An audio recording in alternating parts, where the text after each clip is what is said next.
Sedih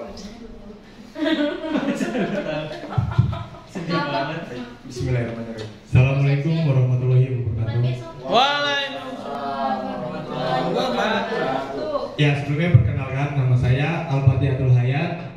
Saya tim marketing dan multimedia dari kampus C. Pada kesempatan hari ini saya akan membahas bedah buku dengan judul buku Think and Grow Rich, karangan dari Napoleon Hill. Jadi buku ini sebelumnya udah diterbitin dari tahun 1930-an. Tebalnya ini kurang lebih 450 halaman. Udah diterjemahkan ke dalam berbagai bahasa gitu. Dan buku ini juga pengarangnya ini, sejarahnya dia membuat buku ini selama 20 tahun. Dia nulis buku ini selama 20 tahun dengan meriset dari 500 orang yang sukses pada zaman itu, pada zamannya 1930-an itu tadi. Gitu. Jadi tema yang pertama, materi pertama adalah 13 prinsip sukses ala Napoleon Hill. Oke. Yang pertama di sini ada hasrat. Jadi hasrat ini adalah maksudnya awal dari titik pencapaian. Maksudnya di sini gimana? Jadi pada umumnya setiap orang kan pasti memiliki keinginan untuk maju dan sukses ya. Tapi yang jadi pertanyaan adalah seberapa besar tekad kita untuk maju dan sukses ini. Nah gitu. Jadi di sini ada cerita lucu. Dulu pada zamannya 1930-an ada namanya Napoleon Bonaparte. Ini beda ya sama Napoleon Hill. Jadi dia ini di sini lagi mau ngirim pasukannya untuk perang. Tapi setelah sampai di tempat perang, kapalnya itu dibakar sama mereka, sama Napoleon Bonaparte ini. Terus dia bilang ke pasukannya gini, bilang, kalau kalian mau tetap hidup, kata dia, dan pulang dengan selamat, apapun yang terjadi kita harus menang perang, gitu. Karena nggak ada jalan pulang selain kemenangan, katanya gitu. Terus lalu di sini dia bilang juga, yang lain kan udah bertanya-tanya kan, pokoknya harga kemenangan adalah harga mati. Dari sini kita belajar bahwa keinginan yang kuat itu bisa menciptakan hasil yang kuat juga. Oke. Lalu selanjutnya di sini keyakinan. Iya.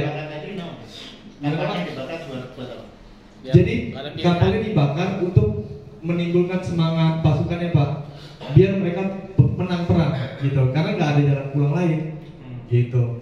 Dan pada akhirnya pasukan musuh yang sangat besar tadi itu kalah sama mereka. Gitu. Selanjutnya di sini poin kedua, keyakinan. Keyakinan di sini yang saya maksud adalah percaya sama diri kita sendiri. Jadi di sini, jadi percaya sama diri kita sendiri ini menurut Napoleon Hill adalah titik awal dari dimulainya kekayaan, benih dari semua mukjizat, penangkal kegagalan, emosi yang paling kuat, keyakinan memberikan akses untuk berkomunikasi dengan kecerdasan tak terbatas. Nah, jadi di sini teman-teman yang harus tahu, sebelumnya di sini ada yang tahu law of attraction nggak? Udah ada yang pernah dengar teori law of attraction? Udah yang tahu ya? Nah, bisa nangis sedikit law of attraction. Ya, boleh Mbak Mika, silakan. Sedikit. Kenapa saya bilang udah?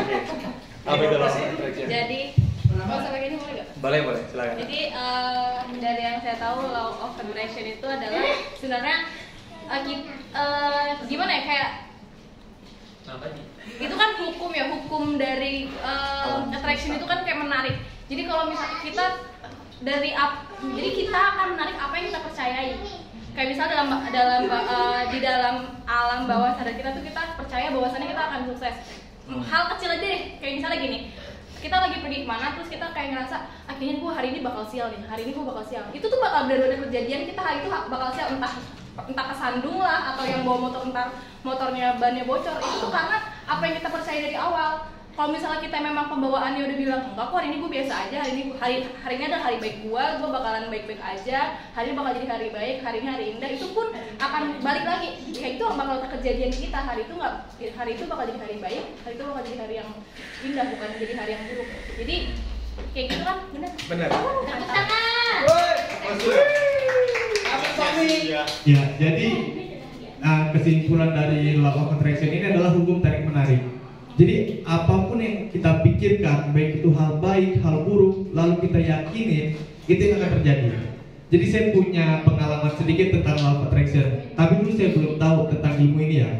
Jadi dulu tahun 2017-18 saya masih di Lampung, saya punya kedai minuman, itu masih kaki 5. Lalu saya bilang sama karyawan saya gini, semangat kata saya, 3 bulan lagi kita pindah ke ruko jadi kafe. Itu selalu saya ulang terus menerus, saya yakinin tanpa saya sadari terbuka jalannya, benar-benar terbuka. Jadi saya beneran jadi kafe, pindah di ruko 3 lantai, jadi benar-benar kafe. Saya kayak nyangka nggak nyangka, waduh uang dari mana saya sewa ruko segala macam. Tapi saya yakin, ternyata jalannya lewat teman punya ruko kosong, kita join kerjasama, benar terjadi. Tapi yang saya yakini dulu jadi ruko, jadi kafe, bukan jadi kafe yang sukses. Akhirnya bangkrut. Gitu. Jadi di sini kurang yakin, kurang 100%. ya bukan kurang yakin 100%. Karena gini, kurang spesifik. Saya cuma mintanya pengen jadi kafe, cuma nggak minta Sukses. jadi kafe yang sukses, maju, berkembang gitu. Lalu yang ketiga di sini, ya benar. Lalu di sini yang ketiga adalah autosugesti. Autosugesti yang dimaksud di sini adalah mensugestikan diri kita. Bagaimana cara kita berkomunikasi dengan alam bawah sadar kita sendiri.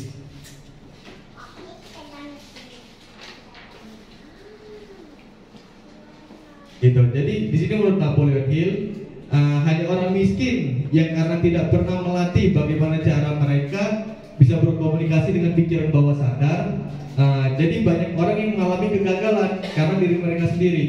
Kenapa? Karena dari awal mereka udah mensugestikan diri mereka, wah saya nggak bisa, saya bisanya ini. Karena dari awal mereka menanamkan mindset di dalam otak mereka begitu, ya akhirnya mereka gagal. Tapi kebanyakan orang sukses di luar negeri ya, orang-orang besar, mereka percaya sebelum mereka melakukan sesuatu, saya pasti sukses di bidang ini, saya harus bisa. Itu yang membuat mereka jadi mendorong semangat, dan akhirnya alam bawah sadar pun juga menarik. Itu yang terjadi, kesuksesan benar-benar terjadi gitu teman-teman. Nah, misalnya kalau kalian pernah dengar tentang afirmasi, di sini Napoleon Hill pernah berkata mengenai Napoleon Hill orang pertama yang memperkenalkan tentang teori afirmasi. Gitu. Caranya buat skrip positif, misalnya saya kaya, saya sukses, saya sehat. Itu terus yang kita ulang-ulangin, misalnya kita tempel di dinding kata-katanya, atau kita pengen sesuatu nih ya, kita pengen mobil bagus, kita print gambarnya, kita tempel di dinding, sering kita lihat, atau kita jadikan wallpaper handphone kita masing-masing. Itu benar-benar kejadian. Misalnya teman-teman sering ngelihat wawancara orang lain, wawancara orang sukses, dia selalu bilang gini, dulu saya mimpiin mobil ini, saya selalu pajang di kamar saya, kata dia. Saya selalu lihat setiap saya mau tidur, saya bangun tidur, saya lihat terus gambar ini, saya saya idam-idamkan. Jadi dibuat seolah-olah apa yang kita inginkan itu benar-benar udah kita rasain, udah kita nikmatin. Kita bahasnya gini ya, menipu pikiran kita sendiri, pikiran sadar ya, menipu pikiran sadar kita sendiri untuk meyakini bahwa yang kita pikirkan ini udah kita alami. Kurang lebihnya seperti itu. Selanjutnya untuk yang keempat, pengetahuan khusus. Jadi di sini pengetahuan itu dibagi ada 2. Ada pengetahuan umum dan ada pengetahuan khusus. Jadi di sini emang di sekolah hanya diajarkan tentang pengetahuan umum aja. Kita tidak diajarkan tentang pengetahuan khusus. Lalu bagaimana sih cara merubah pengetahuan menjadi pengetahuan khusus? Contohnya gini deh. Orang yang punya pengetahuan khusus, mereka pasti mempunyai penghasilan lebih. Saya ambil contoh gini deh. Contohnya dokter umum dan dokter khusus itu beda dari secara penghasilan dan lain sebagainya, gitu. Atau orang yang punya keahlian biasa sama orang keahlian khusus. Contoh, bengkel mobil. mobil ada yang bengkel mobil umum, bengkel mobil khusus. Artinya setiap orang yang punya pengalian spesialisasi pengetahuan khusus, mereka pasti bakal bisa lebih dipakai orang lah kalau bahasa kita. Kenapa? Karena mereka mereka itu lebih bisa mendalami suatu hal yang orang lain tidak dalami. Kurang lebihnya seperti itu. Selanjutnya yang kelima ini tentang imajinasi. Jadi orang sukses itu menjadikan imajinasi sebuah tempat untuk dimana seluruh rencana itu dibuat. Gitu. Jadi misalnya gini, kita menghayal, kita pengen begini, kita pengen A, B, C, D. Tapi kalau orang sukses, mereka bukan cuma sekedar menghayal, gitu. Tapi mereka jadikan hayalan mereka itu sebuah rencana untuk masa depan mereka, gitu. Jadi misalnya imajinasi pun juga di sini dibagi menjadi dua, imajinasi sintetis dan imajinasi kreatif. Apa sih bedanya? Jadi imajinasi sintetis ini, imajinasi yang jenis sintetis tidak menciptakan sesuatu yang baru, tapi sebuah inovasi tentang pengetahuan atau pengalaman orang lain yang udah ada mereka kembangkan. Gitu. Misalnya saya ambil contoh pedagang martabak ya, pedagang martabak si A, dia jual martabak A di sebuah tempat, itu ramai banget dagangannya.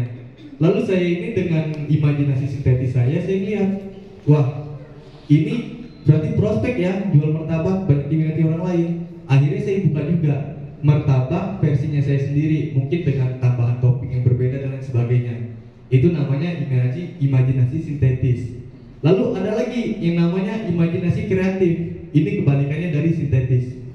Ya, ini adalah imajinasi untuk menciptakan sesuatu yang baru, gitu. Jadi banyak hal yang kita lihat sekarang ini. Contohnya misalnya Aqua deh. Aqua itu kan dulu diketawain orang lain. Zaman dulu siapa orang yang mau beli minuman dari botol kaca? Orang air gratis diketahui orang gila dan lain sebagainya. Tapi lihat sekarang, itu adalah buah dari pemikiran kreatif atau pemikiran untuk menciptakan sesuatu yang baru, gitu. Selanjutnya di sini perencanaan yang terorganisir, yang terorganisasi. Ya, jadi di sini tentu untuk mencapai kekayaan kan kita harus mempunyai rencana ya. Nah, kita sebelum melakukan sesuatu kita harus merencanakan dulu nih dengan matang. Misalnya saya ingin usaha kopi, saya ambil contoh ya. Jadi sebelum saya usaha kopi, saya kan harus merencanakan dulu nih. Oh, sebelum saya buka coffee shop, saya harus tahu dulu saya beli kopi di mana, kopinya jenis apa, lalu saya akan menjualnya di mana, target pasarnya siapa dan lain sebagainya, gitu. Jadi di sini jika kita punya rencana awal, ya kan, lalu gagal, ya kita coba lagi, dan gagal lagi, itu kita coba lagi. Artinya gini, yang namanya rencana itu selalu ada kendala, ya kan. Nggak mungkin ada yang namanya rencana yang benar-benar 100% matang tanpa ada revisi di kemudian hari. Kenapa? Karena zaman kan terus berkembang. Kalau kita tidak mengikuti perkembangan zaman, ya usaha kita akan apa ya? Ya bisa gulung tikar, yang lebih gitu ambiar. Jadi di sini menurut Napoleon Hill, rencana yang baik adalah rencana yang tidak tergantung pada keberuntungan. Jadi di sini kan juga ada yang namanya keberuntungan. Musiman. Ya, bisa dibilang musiman. Contohnya saya bilang kayak usaha apa ya yang musiman ya? Boba. Nah, boba itu bisa dikategorikan usaha yang musiman. Kenapa saya bisa bilang begitu? Karena usaha boba sekarang lagi diminati kemarin. Itu hampir semua sudut daerah itu menjual boba. Lalu setelah tren bobanya menurun, hasilnya juga kurang kan? Artinya gini, segala sesuatu yang kita bangun dengan perjuangan, ya kan, dengan waktu, keringat, kerja keras, itu akan lebih bertahan lama dibanding sesuatu yang kita dapatkan dengan instan, cepat, sukses, itu hilangnya juga cepat. Ikut-ikutan aja. Ya benar. Atau saya ambil contoh artis deh. banyak artis yang cepat naik, cepat turun. Ada artis yang dia naiknya perlahan, tapi setelah mereka di puncak, mereka bisa bertahan lama. Itu tadi yang namanya perjuangan. Perjuangan nggak akan mungkin bisa dia mengkhianati hasil. Usaha dia. Ya benar. Perjuangan.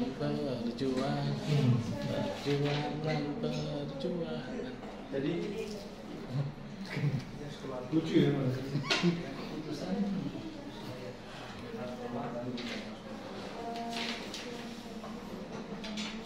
oh, tadi sampai perencanaan ya.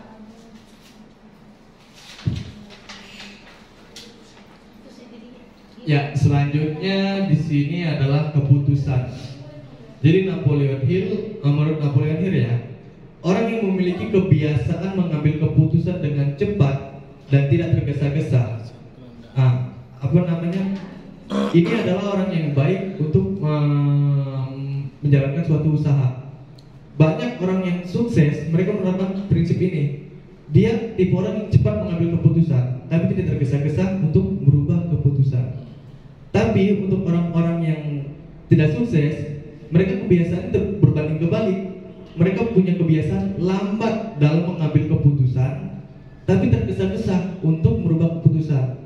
Nah, disinilah pentingnya kita mempunyai prinsip hidup. Jadi jangan mudah terdengar apa kata orang lain. Misalnya kita memiliki bisnis A, B punya bisnis yang sama, orang B punya bisnis yang sama. Lalu dia cerita, ya kalau mau sukses kita harus begini. Lalu kita ubah, ikutin dengan caranya dia. Belum tentu hasil kita sama. Kenapa? Karena setiap usaha itu punya problemnya masing-masing, tidak bisa kita pukul rata. Misalnya kalau usaha kafe ya, saya contohkan. Misalnya usaha kafe itu semua kafe tempatnya harus menarik, belum tentu. Bisa jadi tolak ukurnya adalah harga. Gitu. Atau kalau saya pukul rata, yang namanya semua tempat kuliner harganya harus murah, belum tentu. Bisa jadi orientasi orang pengen porsinya yang banyak. Artinya kita di sini harus pintar-pintar melihat peluang mana yang bisa kita manfaatkan untuk target pasar di sekitar kita. Gitu. Selanjutnya di sini adalah kegigihan. Kegigihan di sini yang dimaksud adalah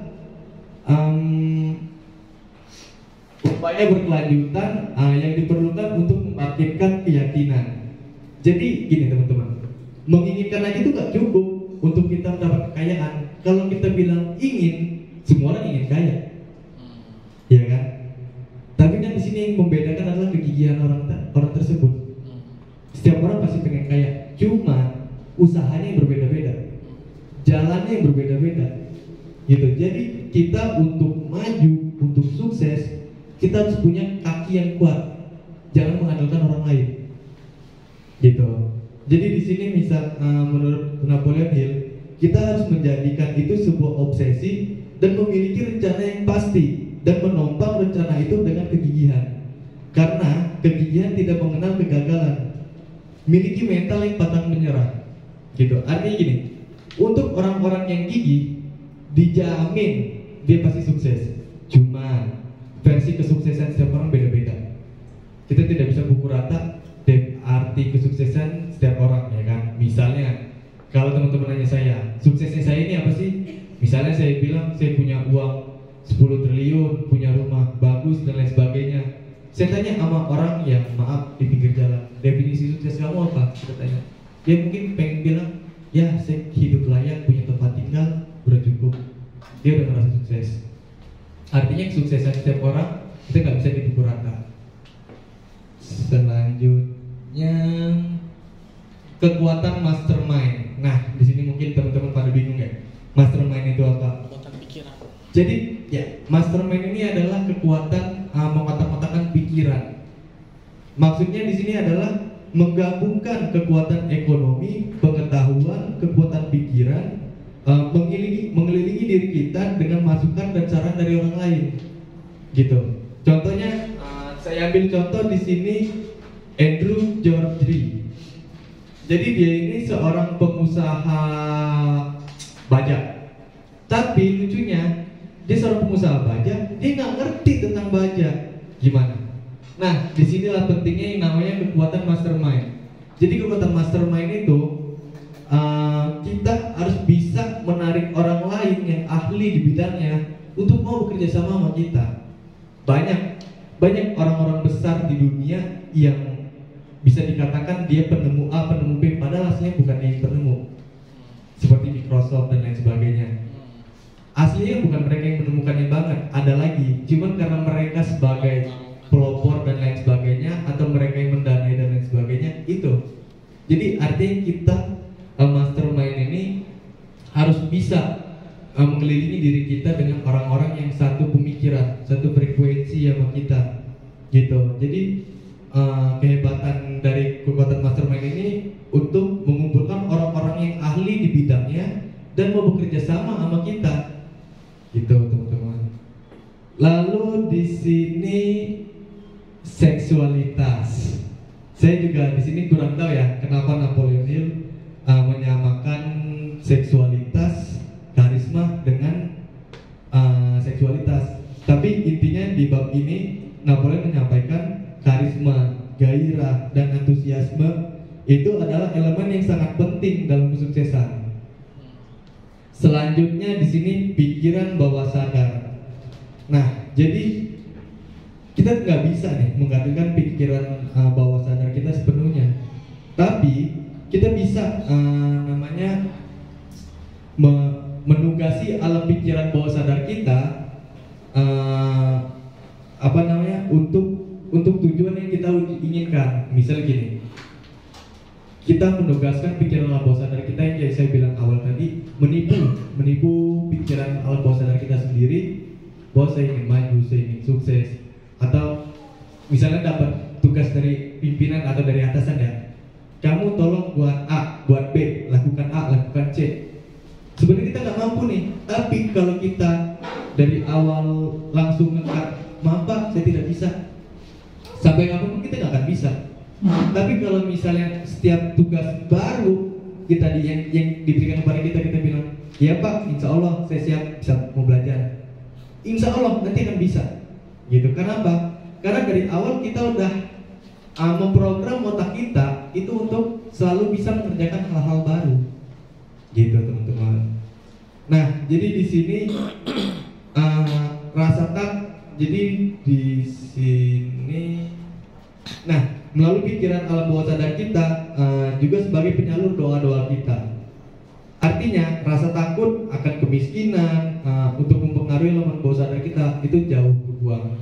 Lalu bahasa lain dari pikiran alam bawah sadar itu adalah emosi. Dan emosi pun juga di sini dibagi menjadi dua, emosi positif sama emosi negatif. Apa sih emosi positif? Emosi positif itu adalah keyakinan, keinginan, antusias, dan harapan. Lalu yang jadi emosi negatifnya apa? Yaitu takut, iri, dengki, dendam. Nah, di sini poinnya gimana agar emosi positif yang lebih mendominasi pikiran bawah sadar kita. Jadi jangan pikiran bawah sadar kita ini didominasi oleh pikiran yang negatif. Ya, jadi gimana caranya kita mengontrol pikiran bawah sadar kita untuk selalu memikirkan hal-hal yang positif terus menerus. Kita ulangi, kita lakukan terus, gitu teman-teman. Selanjutnya di sini otak. Otak ini di sini maksudnya adalah stasiun pemancar dan penerima pikiran. Jadi otak yang tersimulasi positif itu dapat menangkap getaran vibrasi yang dipancarkan oleh alam bawah sadar orang lain. Maksudnya di sini gimana sih? Kalau kita sering bergaul sama orang-orang yang sukses, orang yang maju, dari kita ngobrol sama mereka kan kita bisa nangkap nih. Oh, ternyata ide bisnis ini lagi bagus. Oh, ide bisnis ini lagi dibutuhkan. Ini lagi begini, ini lagi begini. Nah, artinya kita harus sering pintar-pintar bergaul sama orang lain, lalu kita mengambil hal-hal positif dari pemikiran orang lain, kurang lebih seperti itu. Lalu selanjutnya di sini yang terakhir adalah indera keenam. Indera keenam di sini dimaksud bukan kayak dukun ya. Jadi indera keenam di sini maksudnya adalah intuisi. Di sini teman-teman udah ada yang tahu belum? Maksudnya intuisi itu apa? Tahu. Ya, apa Pak? Seperti apa ya? Kayak ada petunjuk, bisikan petunjuk ini loh, kayak semacam ilham ya. Ya, bisa dikatakan gitu. Ya, jadi poinnya dari 13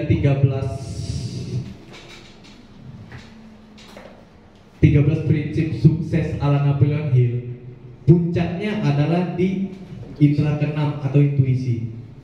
Kenapa saya katakan gitu? Karena gini teman-teman, banyak orang sukses, cuman contohnya gini, Ciputra, dia datang ke suatu daerah, jalan kaki, pakai celana pendek, ngeliat, oh ini daerah bagus, dibuat perumahan, berkembang. Itu namanya intuisi.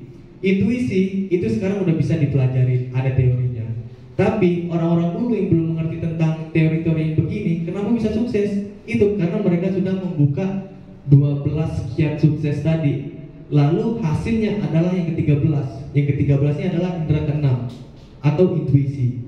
Jadi dengan mereka udah punya intuisi, mereka jalan kemana aja, mereka selalu bisa melihat peluang usaha, peluang bisnis. Oh, ini akan sukses kalau saya lakukan. Oh, ini akan maju kalau saya kerjakan. Kurang lebih gitu. Nah, makanya kita harus mulai menanamkan kiat-kiat sukses atau prinsip yang ditawarkan oleh Napoleon Hill ini. Intuisi jodoh bisa nggak?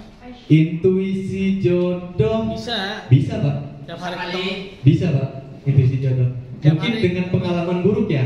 Misalnya saya sebagai cewek Pak, saya sebagai cewek mau dapat intuisi jodoh. Sebelumnya saya udah banyak kenal cowok, diselingkuhin, dimatrein, disakitin dan lain sebagainya ya. Lalu setelah saya kenal dengan cowok yang kesekian, dengan berbagai pengalaman yang saya punya di masa lalu, dan kedepannya kan saya jadikan pelajaran. Oh, gelagat-gelagatnya cowok ini dia cuman materi doang deh, atau wah cowok ini kayaknya niatnya nggak baik sama saya, nggak tulus. Nah itu udah namanya intuisi. Cuman kita kebanyakan nggak sadar kalau itu emang apa ya, udah petunjuk dari Allah, gitulah. Oke. Lalu di sini, Indikator. iya,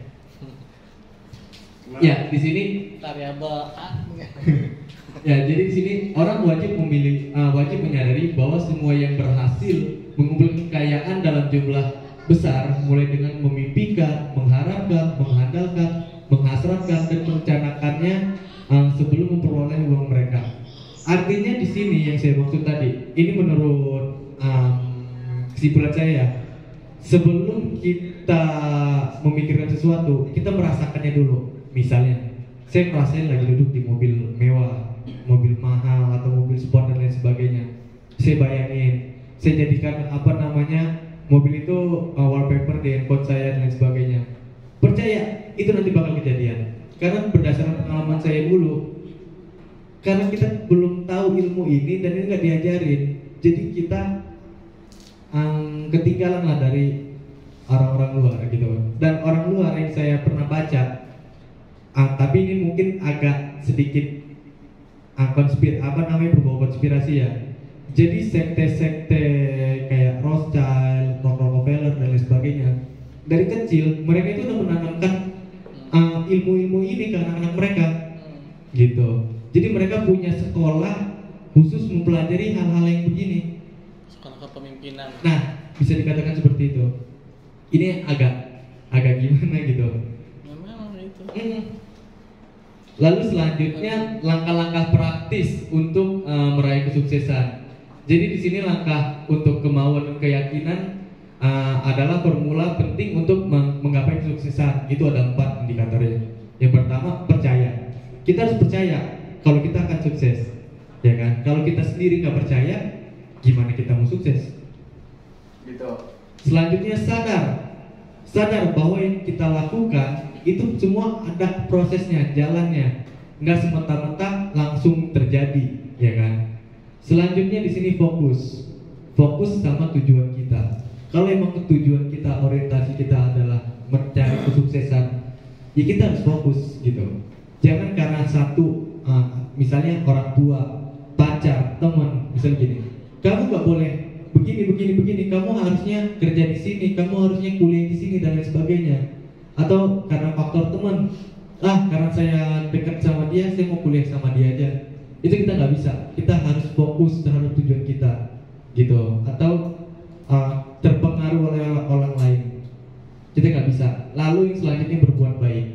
Kenapa saya katakan sini berbuat baik? Karena kan dengan kita berbuat baik terus menerus, sedekah dan sebagainya, itu kan untuk melancarkan usaha kita di dunia, gitu. Hasilnya kan kita pasrahkan kepada Allah. Lalu selanjutnya di sini pengetahuan untuk mendukung kesuksesan. Jadi di sini ada pengalaman, pendidikan yang pernah kita dapetin, kerjasama dengan orang lain. Lalu selanjutnya seminar, magang dan lain sebagainya.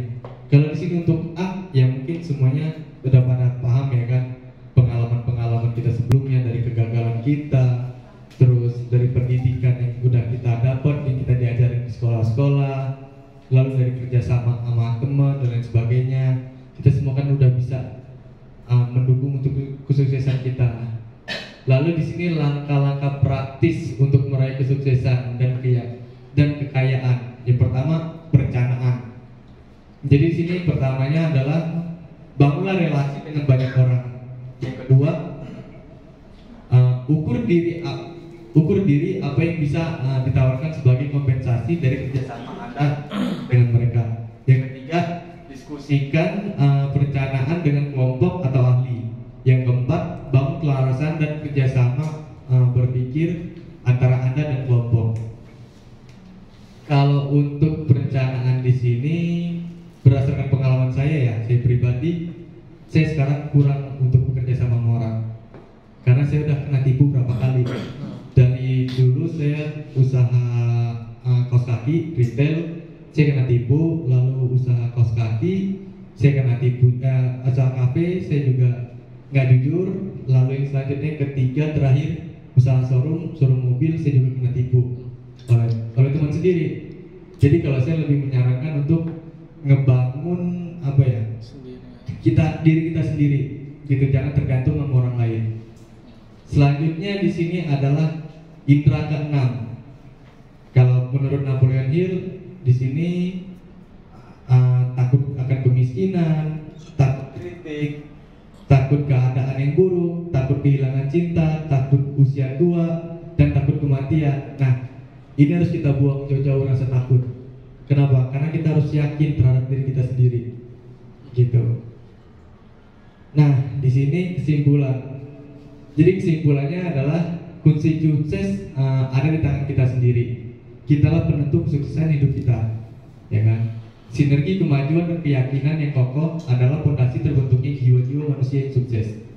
Lalu untuk meraih kesuksesan, Anda perlu dukungan dari orang lain. Bentuklah tim ahli pikir yang bisa menyumbangkan tenaga dan pikiran untuk mendukung upaya Anda dalam meraih kesuksesan. Kemampuan untuk mempraktikkan pengalaman dan kreativitas yang Anda dapat dalam hidup adalah sesuatu yang mutlak dalam mencapai tujuan. Tindakan Anda adalah buah dari pikiran Anda. Maka isilah pikiran bawah sadar Anda dengan segala hal-hal positif terkait dengan tujuan Anda. Taklukkan ketakutan-ketakutan yang bisa menghalangi jalan Anda menuju kesuksesan. Berkumpulan dengan mereka yang bisa menularkan keberanian. Terakhir, terima kasih dari saya. Sekian. Assalamualaikum warahmatullahi wabarakatuh.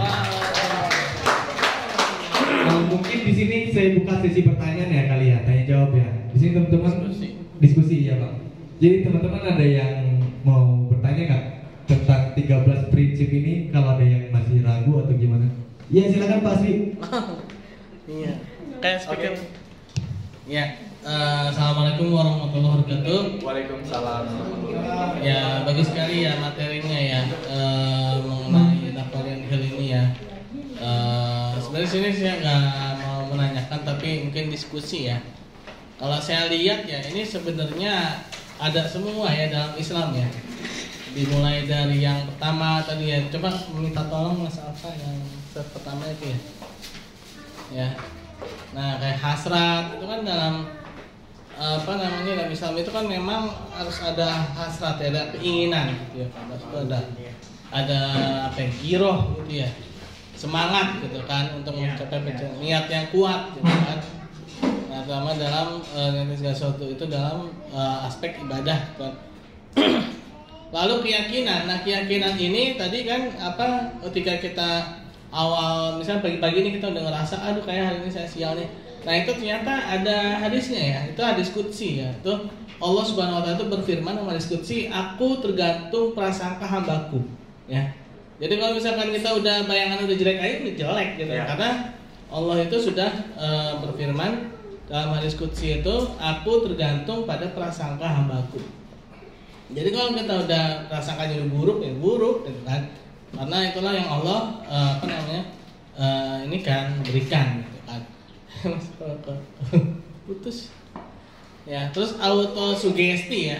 Nah, ini sebenarnya afirmasi. Ya, ini kita sebenarnya orang Islam ini udah setiap hari afirmasi ya, sholat ya kan. Afirmasi itu kan. Kita baca apa namanya? 2 kalimat syahadat kan minimal tuh 17 ya, 17 rakaat ya. Nah, itu kan afirmasi ya. Lalu pengetahuan khusus ya, ada spesialisasi ya, memang harus ada spesialisasi gitu ya. Sebenarnya kita terkadang ya mungkin ya saya sendiri juga yang banyak sekali PR ya. Saya jadi teringat ini juga ya, apa namanya tuh Babe Haikal ya, waktu itu pernah diundang di Istiami itu dulu pas zamannya Pak Topan ya, dari narasumber apa tuh yang pas lagi masa-masa pandemi tuh. Jadi gini, dia ikut seminarnya Antonio Robin. Nah, tuh dia cerita dia bayar 4 juta kata Babe Haikal. Ternyata pas di akhirnya itu si Antonio Robin itu bilang gini, ini coba apa namanya perhatikan yang terakhir ini, kata si Antonio Robin itu, perhatikan, tolong fokus kan. Ini adalah wasiat yang terakhir dari seminar saya hari ini, gitu ya. Seminar saya hari ini. Jadi itu apa yang kemarin saya sampaikan itu intinya di hari ini, kata si Antonio Robin itu kan. Terus serius tuh kan si pendengar itu pada serius banget, termasuk Babe Haikal. Apa nih rahasia apa nih? Ternyata si Antonio Robin itu bilang gini, wasiat saya yang paling penting adalah kalian semua setiap mau tidur harus memaafkan semua kesalahan teman-teman kalian, ikhlaskan. Ternyata itu ada di Islam, itu ada salah seorang sahabat Rasulullah itu dijamin masuk surga karena dia memaafkan seluruh teman-temannya, sahabat-sahabatnya ya. Setiap kali mau tidur sampai-sampai dia dijamin masuk surga. Nah itu ya, jadi terkadang kita sebagai orang Islam itu kadang-kadang suka lupa gitu ya sama ajaran kita sendiri gitu kan, padahal udah lengkap banget gitu kan. Mungkin itu sih ya diskusi ya. Ya mungkin itu aja. Sebenarnya sih yang banyak yang harus kita gali ya. Ya mungkin itu, terima kasih Pak. Terima kasih. Diskusi. Afirmasi. Ya, afirmasi. Terima kasih Pak Asbi. Selanjutnya teman-teman yang lain. Ayo, kalau ada yang masih bingung, pegangan. Iya, Pak Sofian mungkin deh. Hidup itu. Silakan, gimana Pak Sofian? Lupa saya tuh kata-kata itu. Strategi bisa di copy, ada rezeki nggak bisa dipaste. Ya. Ayo Cing. Ayo Cing, gimana Cing? Ayo Cing, kan hidup itu apa? Ayo Pak, kamu jangan. Oh iya, sebelumnya gini Pak, perkenalan dulu deh. Iqbal Pak, anggota baru kita. Sini Iqbal, silakan ke depan. Baru. Sekaligus ini ya, ditanya ya. Ya, boleh, harus. Ya, perkenalkan diri ya. Anak SMA mana? Assalamualaikum warahmatullahi wabarakatuh. Perkenalkan, nama saya Muhammad Iqbal, bisa dipanggil Iqbal. Kelahiran saya di Jakarta tahun 2003. Masya Allah, Syukuran kita. Gue 2002 Pak.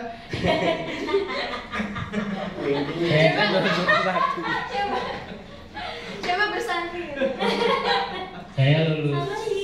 Saya lulusan tahun 2021 di SMK Pertiwi, jurusan jurusan saya administrasi perkantoran. Oh, AP. Bisa ini nggak?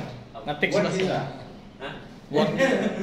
Microsoft Word, Insya Allah bisa Pak. Excel, Insya Allah bisa. PowerPoint. Insya Allah bisa. Nah, itu nanti teman-temannya diajarin ya.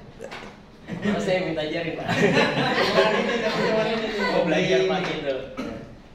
Pak, berapa bersaudara Pak? Berdua. Oh, 2 bersaudara.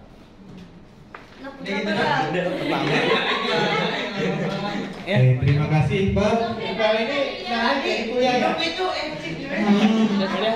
Jadi kuliah ya Pak? Udah kuliah. Ya, kuliah. Kuliah udah kok ya, Oh, ya. Ambil apa? Administrasi apa? Apa? Ambil Komunikasi Pak, public speaking. Cukup ya?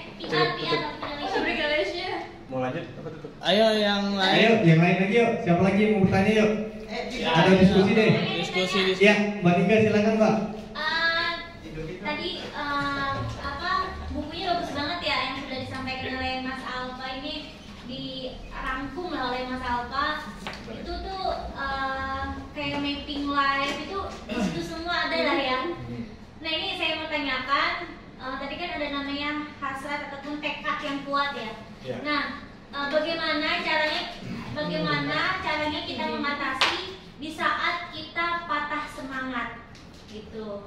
Kan memang harus punya tekad yang kuat. Oke, hari ini saya sehat, saya baik-baik saja, saya cantik, saya apa aja yang berbentuk itu positif. Tapi di kala satu waktu mungkin ada waktu untuk 5 menit atau berapa menit itu kadang kita ada patah semangatnya. Nah itu bagaimana cara mengatasinya di saat kita terkena patah semangat? Ya baik, terima kasih.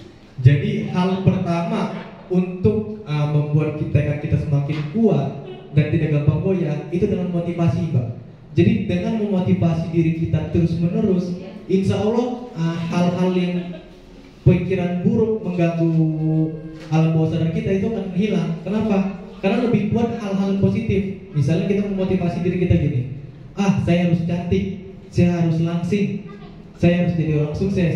Itu terus yang kita ulang terus menerus. Itu kan namanya memotivasi. Dengan kita motivasi diri kita terus menerus, pikiran negatif itu akan tersingkir dengan sendirinya.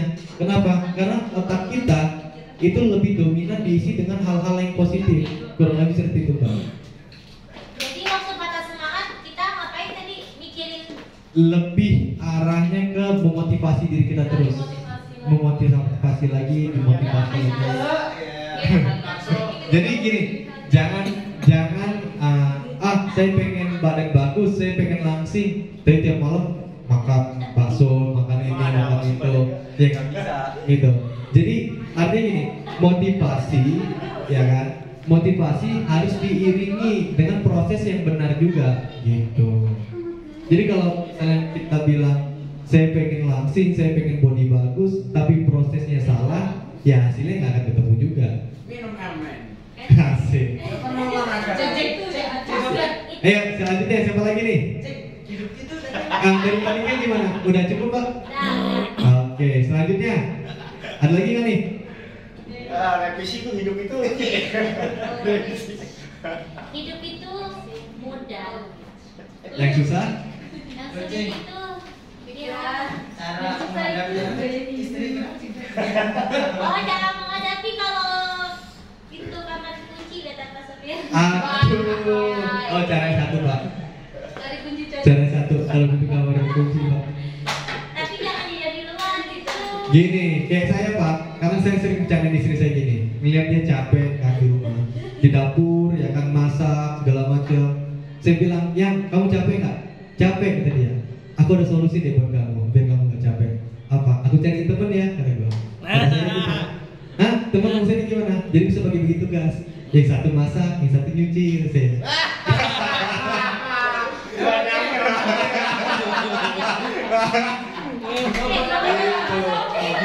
Jadi bagi-bagi tugas Pak, ya kan? Jadi satu istri nggak berat di rumah kerjaannya. Jadi ada 2.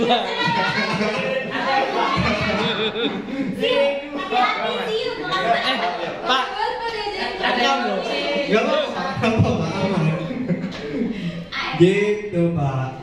Ayo selanjutnya, gimana nih? Makanya saya saya langsung respect Pak Alfa. Kenapa gitu Pak? Alasannya gimana tuh Pak?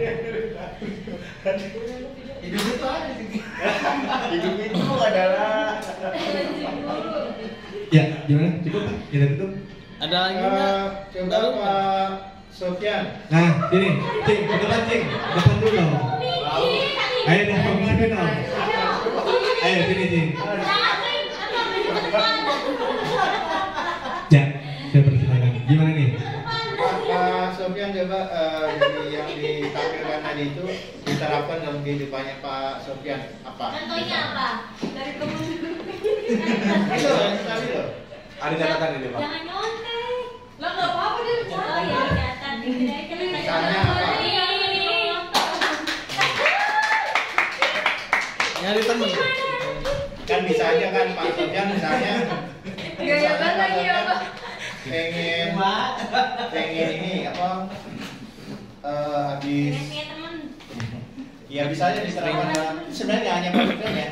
Mungkin kan teman-teman juga pengen punya misalnya pengen punya usaha ya misalnya saya aja kadang-kadang bikin ini ya kayak misalnya kepiting apa ya misalnya gitu kan. Karena saya analisa daerah Jatiwaring ini tuh kepitingnya itu yang di kayak sell out itu loh, yang nanti dimakan.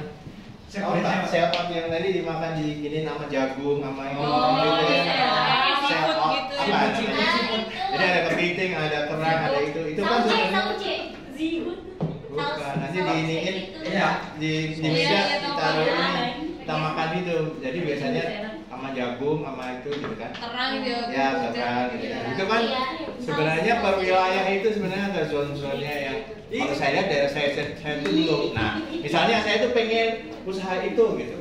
Usaha itu kan sekarang kan sebenarnya kan nggak harus ini teman-teman, nggak harus kita buka dulu kan harus warung ya. Sekarang kan kita nggak, kita bikin di rumah aja, open order, terus nanti kalau enggak ya GrabFood atau GoFood gitu. Jadi simple as that. Itu sebenarnya banyak peluangnya gitu kan. Tinggal kita itu bikin bagus kemasannya sama memerasanya gitu. Sama menang di kompetisi harga gitu. Nah itu kan nanti bisa kita terapkan dan kita memulai itu dengan caranya ini gitu, caranya ini apa misalnya dari awal kita bayangin dulu misalnya gitu, paham ya maksudnya? Ya oke. Kalau Pak Sofyan spesifik mau ngapain dulu terus nanti praktikalnya di sini apa misalnya mau istri lagi misalnya. Direkam. Boleh direkam.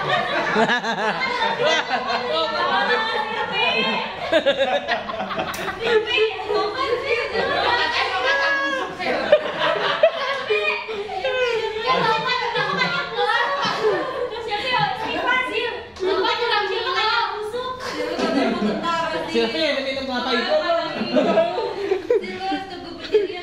Bapak kurang gila. Katanya sama generasi Pak. Silvi selalu menggoda saya Pak. Hati-hati loh Sil. Ayo Pak.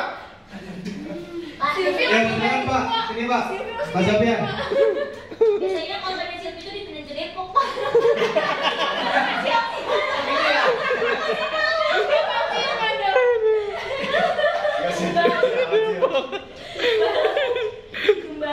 Contohnya gini, coba Pak Sofyan di sini. Apakah Pak Sofyan sidang bedanya? Punya nggak Pak Sofyan pemikiran for the rest of your life sama dengan akhir hidup Pak Sofyan? Pak Sofyan mau dia bekerja apa itu namanya as a security. Kenapa? Jadi 5 tahun lagi saya itu mau buka bakso. Loh, kenapa namanya sesuai ini boleh gitu. Jangan terkungkung gitu. Paham nggak teman-teman? Kan jualan bakso sambil security nggak masalah. Kenapa? Gitu. Why not gitu? Pernah nggak ada bayangan dari Pak Sofyan? You will do something. Ada Pak? Ya. Menyingkirkan apa Pak? Silvi lagi deh. Berbayar kan nggak bayar ya teman-teman ya? Iya Bener sih. Jadi ini kan usia saya sudah mencapai 70. 40 sekian lah. Jasil. Sekian. Sebenarnya kamu Ya, dengan usia saya dengan 40 sekian, target saya di usia 50 ini saya sudah tidak ingin lagi bekerja. Widih, tapi sampai usaha. Kenapa saya sudah tidak ingin lagi bekerja di kampus Setiami, terutama di Pasar Rebo Tanjung Barat? Kenapa? Karena dengan usia saya 50 saya udah banyak. Udah nggak bisa lagi bawa motor sejauh itu. Gitu. Udah berkurang ya fisik juga, tenaga. Terus ngapain? Jadi saya pengen ternak. Amin, kita doain Usaha semuanya sendiri ya. di Bogor itu aja. Terutama saya minta Tenang apa sih? Kayaknya makanya jangan pakai aja. kalau Harus untuk spesifik sih. kalau Iya, ditanya harus untuk spesifik. ternak, saya lagi cari ternak yang lagi viral. Oh, udah apa? Belum ada untuk saat ini. Cacing mungkin lagi Kenapa viral. ini? Iya. Ini. Apa sih Maksudnya Pak? gini Pak, ya maksudnya gini teman-teman. Kita kan harus spend waktu ya kan. Tapi mulai sekarang itu Biar. terapkan yang sudah dibedah tadi itu di. Barangkali teman-teman ada usul sih. Jadi teman Anda itu juga nggak bisa hanya sekedar pokoknya nanti mau ternak, tapi you don't do anything else. Tapi harus detail. Iya. Jadi doanya itu juga nanti harus detail Spesifik. Pak. Apa gitu. Paham ya? Misalnya itu apa? Misalnya mau ternak apa gitu. Makanya itu ya mulai think, makanya judulnya aja think. Suruh mikir, mulai Pikirkan. gitu. Kalau saya mau cerita ya teman-teman, kekuatan pikiran kita itu memang menurut Allah sesuai dengan sangkaan hamba. Waktu itu saya belum paham apa maksudnya, tapi setiap saya ikut di kegiatan yang tablik itu ya, tablik itu setiap pagi itu habis subuh itu kita musyawarah itu selalu kita duduk untuk majelis pikir, selalu gitu. Sebenarnya itu majelis pikir. Kita pikir apa? Pikir agama, bagaimana agama ini tersebar ke seluruh alam. Kayaknya itu kayak muluk-muluk banget gitu ya teman-teman ya. Tapi dengan kita berpikir itu akhirnya itu tuh sampai mungkin pikirnya kita di sini, tapi itu Allah sampaikan di tempat lain gitu, paham nggak teman-teman? Jadi usaha jadi pikir kita yang di sini itu membentuk energi sebenarnya. Yang energi itu nanti akan Allah sampaikan kepada mungkin di tempat lain yang lebih membutuhkan usaha agama itu, paham nggak teman-teman? Makanya kadang-kadang kita mikir gini, gitu-gitu aja gitu ya. Tapi sebenarnya enggak, itu tuh ternyata tuh Satu rantai. di Amerika banyak orang masuk Islam, di Inggris banyak gitu, paham nggak teman-teman? Jadi asap dari pikir kita itu ternyata itu membentuk apa? Energi positif itu yang nanti Allah hantarkan ke tempat lain. Jadi itulah makanya saya itu percaya banget kalau pikir itu benar, pikir itu dan itu kita bisa gunakan untuk apapun sebenarnya. Jadi asal makanya kayak teman-teman marketing, ayo atau teman kita semuanya, ayo pikir. Bayangkan dari kita mahasiswa kita 250 gitu, misalnya kayak gitu, ya bisa, insya Allah bisa gitu kalau kita kuat mikirnya itu gitu, ya. Membentuk energi yang itu nanti akan mengkonfirmasi kita, mengafirmasi kita dan akhirnya itu akan mewujud. Jadi jangan mikirnya ini mahasiswa ada ini jangan gitu mikirnya, tapi udah selalu positif gitu. Karena itu nanti teman-teman akan selalu berhadapan dengan itu. Setiap Anda berpikir negatif, hasilnya nanti negatif. Pernah nggak teman-teman marah kok gagal melulu gitu? Nyari jodoh kok nggak dapet terus gitu misalnya. Pikirkan maksudnya, ya pikirkan terus hal yang positif gitu ya. Seperti itu Pak. Jadi Bapak kalau sekarang mulai ini ya Piara apa gitu. mengafirmasi diri Bapak, terus harus ada rentetannya misalnya. Jadi nggak sekedar karena waktu itu cepet loh Pak.